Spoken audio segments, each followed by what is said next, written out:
Hello everyone. Today we are going to discuss about cardiogenic shock, its etiology, signs and symptoms, and its management. Cardiogenic shock is an emergency life-threatening medical condition where heart unable to pump enough blood to meet body needs, which leading to decreased cardiac output, tissue hyperperfusion, hypoxia, and finally shock. Now we will discuss about etiology of cardiogenic shock. So cardiogenic shock యొక్క causes కనుక చూసుకున్నట్లయితే first one వచ్చేసరికి myocardial infection. ఈ myocardial ఇన్ఫెక్షన్లో ఈ హార్ట్కి supply చేసే ఈ coronary artery కానీ ఆర్ ఈ కొరనరీ ఆర్టరీ యొక్క బ్రాంచెస్లో కానీ acute blood clot are fat plaques అనేవి అబ్స్ట్రక్షన్ అవటం వల్ల హార్ట్ మజిల్ టిష్యూకి కావాల్సిన సఫిషియంట్ ఆక్సిజనేటెడ్ బ్లడ్ సప్లై అనేది ఉండదన్నమాట. సో దీనివల్ల ఏమవుతుందంటే ఈ హార్ట్ మజిల్ అనేది ఆక్సిజనేషన్ లేకపోయేసరికి ఇంజ్యూర్ అవటం కానీ ఏడే డెత్ అవటం కానీ జరుగుతుంది అనమాట. So it will leads to the impaired heart function which leads to decreased cardiac output.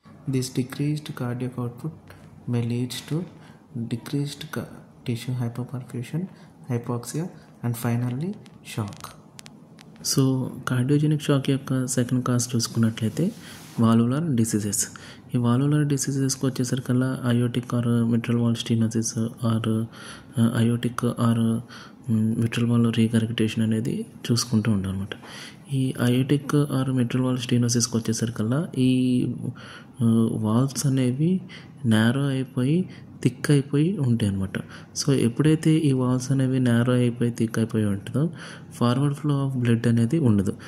Like from left atrium to left ventricular or left ventricular to aorta ఈ ఫార్వర్డ్ బ్లడ్ ఫ్లో అనేది జరగదనమాట. అదే కనుక మనకు అయోటిక్ ఆర్ మిట్రల్ వాల్వ్ రీగర్గిటేషన్లో చూసుకుంటే మాత్రం ఈ హార్ట్ వాల్స్ అనేవి ప్రాపర్గా క్లోజర్ అనేది అవ్వదన్నమాట. సో ఎప్పుడైతే ఈ వాల్స్ అనేవి ప్రాపర్గా క్లోజ్ అవ్వట్లేదో ఇక్కడ ఏమవుతాం లెఫ్ట్ ఏట్రియం నుంచి లెఫ్ట్ వెంట్రికులర్కి, లెఫ్ట్ వెంట్రికులర్ నుంచి అయోటాక్లకి వెళ్ళాల్సిన ఫార్వర్డ్ బ్లడ్ ఫ్లో అనేది ఈ వాల్వ్స్ అనేవి ప్రాపర్గా క్లోజ్ అవ్వకపోవటం వల్ల backward shunting of the blood అనేది జరుగుతూ ఉంటుంది.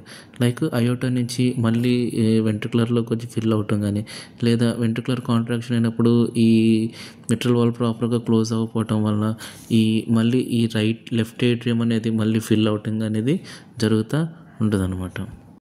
సో థర్డ్ కాజ్ వచ్చేసరికల్లా కార్డియోమయోపతి ఆర్ మయోకార్డైటిస్. ఈ కార్డియోమయోపతికి వచ్చేసరికి మళ్ళీ 3 types: hypertrophic cardiomyopathy, dilated cardiomyopathy and restricted cardiomyopathy. So first one hypertrophic కార్డియోమయోపతిలో చూసుకుంటే మాత్రం హార్ట్ యొక్క మజిల్ ఫైబర్స్ కానీ హార్ట్ యొక్క మజిల్ టిష్యూ కానీ బాగా థిక్ అయిపోయి ఉంటాయి అన్నమాట. ఆర్ సెకండ్ వన్ వచ్చేసరికి డైలేటెడ్ కార్డియోమయోపతిలో చూసుకుంటే మాత్రం హార్ట్ యొక్క మజిల్ ఫైబర్స్ కానీ మజిల్ టిష్యూస్ కానీ బాగా థిన్ అయిపోయి స్ట్రెచ్ అయిపోయి ఉంటాయి అనమాట.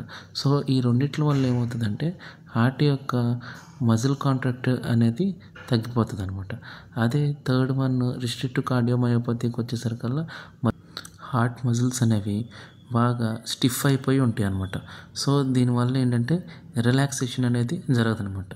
సో ఈ 3 కాజెస్ వల్ల ఈ hypertrophic cardiomyopathy, dilated cardiomyopathy or restrictive కార్డియోమయోపతికి వచ్చేసరికల్లా హార్ట్ యొక్క కాంట్రాక్షన్ అండ్ రిలాక్సేషన్ అనేది ప్రాపర్గా ఎప్పుడైతే జరుగుతుందో వీటి వల్ల ఏంటంటే సఫిషియంట్ కార్డియాక్ అవుట్పుట్ అనేది ఉండదన్నమాట.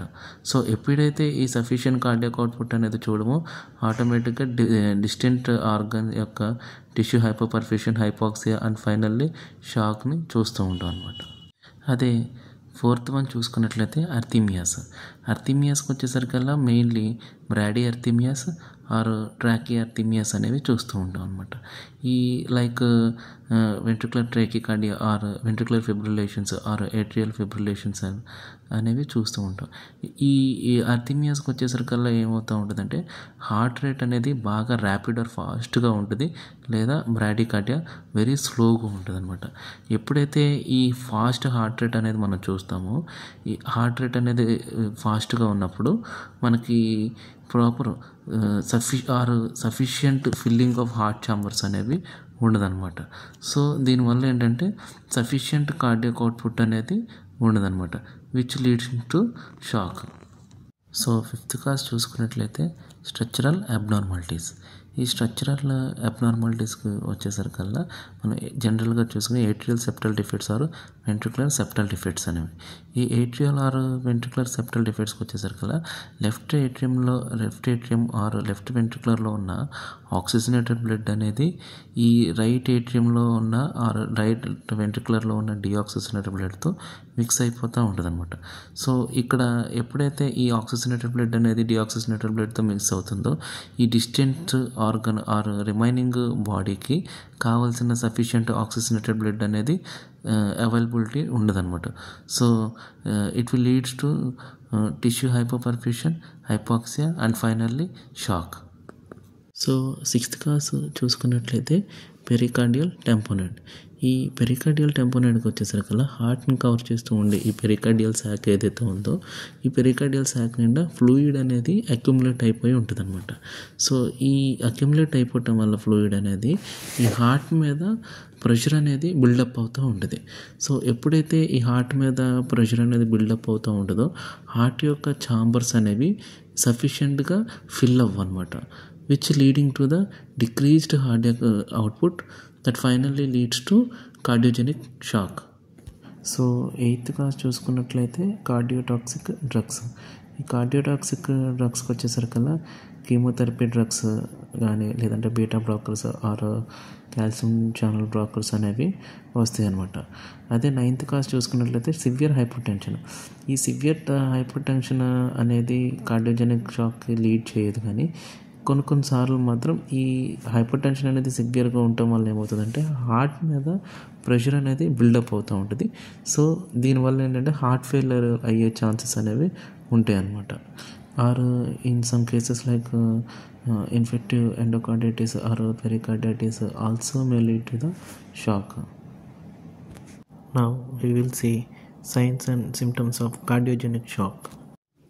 కార్డియోజెనిక్ షాక్ యొక్క సైన్స్ అండ్ సిమ్టమ్స్ చూసుకున్నట్లయితే ఫస్ట్ వన్ వచ్చేసరికి chest pain due to myocardial infarction or due to infection or inflammation to the heart.